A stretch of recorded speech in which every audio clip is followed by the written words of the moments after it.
What's up guys, my name is Dean, aka the Blue Crusader, and welcome back to the channel. Minecraft has an endless range of randomly generated maps, all with different biomes and placement of objects and blocks. Some of us look further to mods or texture packs to customize Minecraft, and some of us extend the world generation system through these mods. But there's a more simpler way, one that we've used for a long time, to modify how our new worlds are generated. This is of course through the use of seeds. People share different seeds of their own worlds or generation types they've discovered, and people exchange them to find the best starting world for their next survival playthrough, or for which seed they should use on their server. From maps with special structures placed nearby to each other, and maps offering an easy start for you to get further in the adventure, these are the top 10 Minecraft seeds for 1.16 the Nether update. In this video we'll be looking at Minecraft 1.16 seeds for amazing worlds. Without further ado, let's get into the video.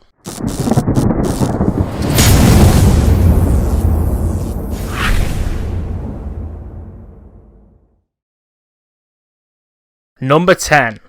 This seed is a nice starting point because it will spawn you in an area with plentiful trees to cut down and use for wood, which is perfect to make a starter house in your world. What's more is there's even a desert biome very close which is bordering on the plains biome, a perfect area if you want to start a search for a desert temple. There's an NPC village in the plains biome as it connects to the desert, meaning you can do some early trades with the villagers there for materials or emeralds. This is a really nice idea, and it's also great for resources as you can gather some crops and make use of the farm and animals. Me personally, I would convert the village into a base or build my house there to make use of the resources early on. I really like the idea of transforming villages into something cooler. The reason I think this seed is so good though is there's also some surface lava which is dotted around near the village. There's one pool in some stone on the opposite side in the sand in the desert, but also one next to the village in the plains biome which has netherrack and obsidian. It's one of the new Nether update unfinished portals, and it's also right next to water, so it's super easy to make the last obsidian to finish it once you get the right pickaxe. This seed is perfect for a nether rush if you want to get to the nether as fast as possible and just experience the brand new content in this update.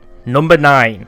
With this seed you'll start off surrounded by jungle and forests. If you head towards the south from the spawn you'll enter part of the jungle. If you keep going this direction for a few moments you'll reach one of the more rare biomes, a sub-biome of the jungle which is the bamboo jungle biome. This area is a really sought after biome that a lot of players haven't even experienced in the past because it's slightly newer. If you're lucky enough you'll even see one of the awesome pandas trolling around as well. This is one of the best things to experience in Minecraft as it's one of the mobs that you don't see as much as some of the others. If you head to the western direction you'll see more bamboo forests, and if you're lucky you may even discover the hidden jungle temple which is hiding somewhere to the west. This is a nice little seed for any jungle explorer or someone who just hasn't experienced the bamboo forest content in the game yet or seen pandas. This is great for older players coming back to the game who haven't seen some of the new updates. Number 8. This seed is a nice little one for those of you out there who are interested in survival island maps and playing on a stranded island. This is the perfect seed if you don't want things to be too challenging. It's an archipelago, meaning a group of islands. This is great to build on an island and generally just explore. My personal favourite idea would be to make your base of operations on one island and go explore the others in a boat. You'll start on a small sand and grass island, but opposite to the north there's an island with many different tree types which are great for resources and perhaps just to build on. The other northern island, a little to the right of it, is another small sand and grass one with not too much on it, but there's a beach shipwreck embedded in the sand. This is good for early game loot if you can swim across or row to it in a boat. If you have some patience and time though, there's countless other islands which you'll be able to explore, which are a little bit further than what the eye can see. Number 7. Woodland mansions are rather rare, and I've only ran into a bunch of them in the past. Ironically, the majority of these were from making these videos testing the different seeds. Some people haven't explored these mansions before, and some may just have trouble finding them in particular worlds. This mansion seed is super nice though, because directly east from your spawning point you'll be able to see a huge woodland mansion in the forest right next to the shoreline which borders on the swamp. There's also mushrooms, both brown and red types, behind, and and to the sides, and plenty of water in the form of both lakes and rivers. To the south there's also a lava flow coming down from the stone on the mountainside, which is a great combination for you to get obsidian early in the game or collect lava buckets for any other purposes. You'll also find pumpkin early on in the swamp too, which can be collected along with a sugarcane nearby to start up some kind of farming system. Number 6. This is one of the more unique and cooler seeds that I found when researching. It's dubbed Octopus Island, and it's a combination of Mushroom Island biomes connected to beach and taiga forest, which form together to make an octopus or squid-like shape, with the Mushroom Island stretching out to the sea in small ribbons to create tentacle-like shapes.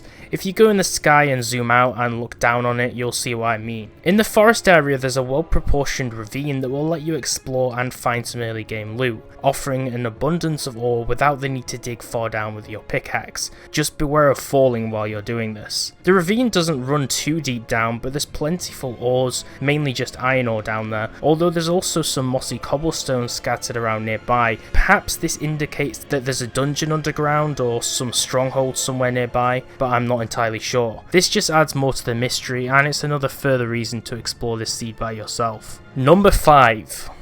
This desert seed spawns you right in the sand in a desert with a lava pool directly to the south alongside a few rivers, offering potential for obsidian forming or anything requiring of any of the two liquids. Further south in the distance you'll be able to see the desert temple from the spawn if you have your render distance quite high. To the left, which is the east from your spawning direction, there's a pillager outpost across the lake directly nearby the spawn in the small savanna biome. This is a pretty rare occurrence to spawn so nearby a pillager outpost, which can be both a blessing and a curse. For an example, you will get some interesting loot and perhaps be able to trigger a village raid early on in your adventure, but the pillagers are pretty tough enemies to encounter when you don't have armor or many materials or weapons yet, so you'll have to approach this with caution. It's a good place to build your base so you can access the outpost later though. To the north and the northwest there's a cold ocean and deep frozen ocean set of biomes which connect together that have ice spikes and glaciers scattered around in them. This would probably be a good area to actually find polar bear spawns.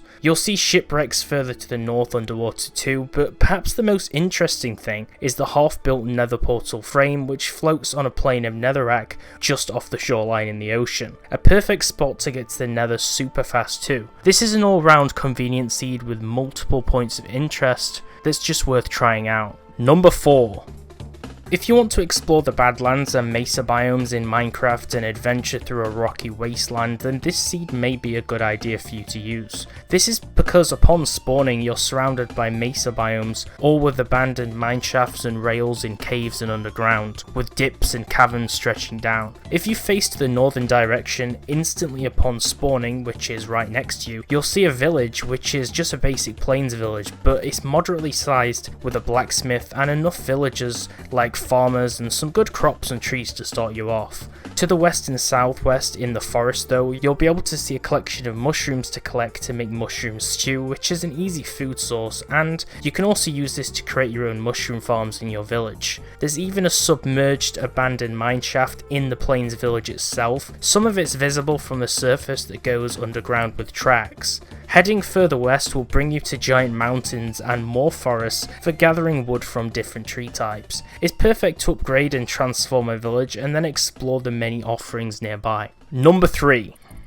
This island seed is perfect and something different. This is another jungle biome seed, but it's really unique in the sense that you spawn on a medium-sized jungle biome, perfect to gather wood from the giant jungle trees and cacao for dyes and other craftables, as well as collect water from the surrounding areas. But what makes this jungle island so special is that to the north you'll already see a jungle temple directly in front of you, offering something to explore immediately upon starting your world. Some easy loot as long as you avoid the traps and tripwires. There was also an ocelot on my spawn island, so if you want a pet cat, this is your chance. You won't be disappointed because to the west there's a range of other islands and landmasses, each with different biomes like snowy taiga forests and ice spikes, or swamps, coral reefs and other ones if you venture far enough. You'll feel like an adventurer though, exploring an exotic abandoned temple on this jungle island, and it's a cool adventure themed start for a new world. Number 2.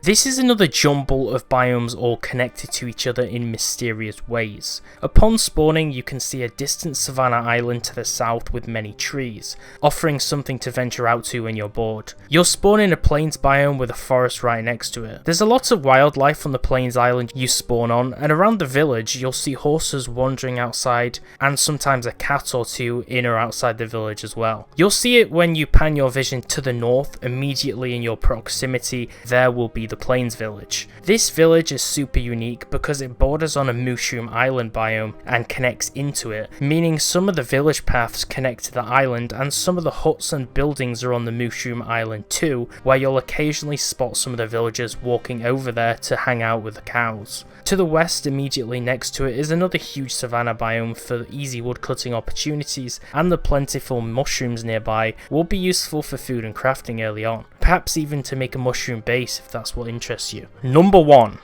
This seed will put you directly nearby to a ravine, which will give you lots of coal, iron, diorite, and access to multiple lava pools underground, which stretches down a medium level of depth. To the east is a plains village which has lots of awesome buildings and resources to make use of. There's farms and villages, golems, and also inside the village is a broken nether portal which is embedded in a lava pool with gold inside it. This is one of the new broken portals from the nether update that I've mentioned in a few of these seeds, so it's a chance to take a look at some of the new content early on in your adventure. Next to the ruined portal though, if you've got a keen eye and don't miss it in its hiding spot, there'll be some coal, more obsidian, iron and gold chunks, and gold armor or tools which are also enchanted in a chest. This is important that you really pay attention to this nether portal and have a look around because this chest is hidden and it's really hard to spot on the first glance. The loot may be random based on your version of the seed, but it should be pretty similar since you'll be using the same seed as this one. There's many bodies of water and a huge river Nile-like style river that runs through the desert, splitting both the biomes in half and separating the plains from the sandy desert biome. These are some of the best seeds I've found from many different places that I tried and tested and thought I should share in one collective video, so I hope you liked them and chose to use some of them and chose to make use of one or a few of these. If you enjoyed the video, give it a like, and also let me know down in the comments section below which was your favourite seed that you used out of these, or which one was the one that you liked the most. If you do have any of your own seeds though that I didn't mention in this video, then do feel free to comment them too so other people can test them out. I'd be interested to look at a few of the seeds that you guys share and test them out for myself on the update. If you enjoyed this top 10 video and want to see more Minecraft videos like this, make sure to subscribe and turn on notifications so you don't miss out on daily videos. Thanks for watching, and I'll see you next time.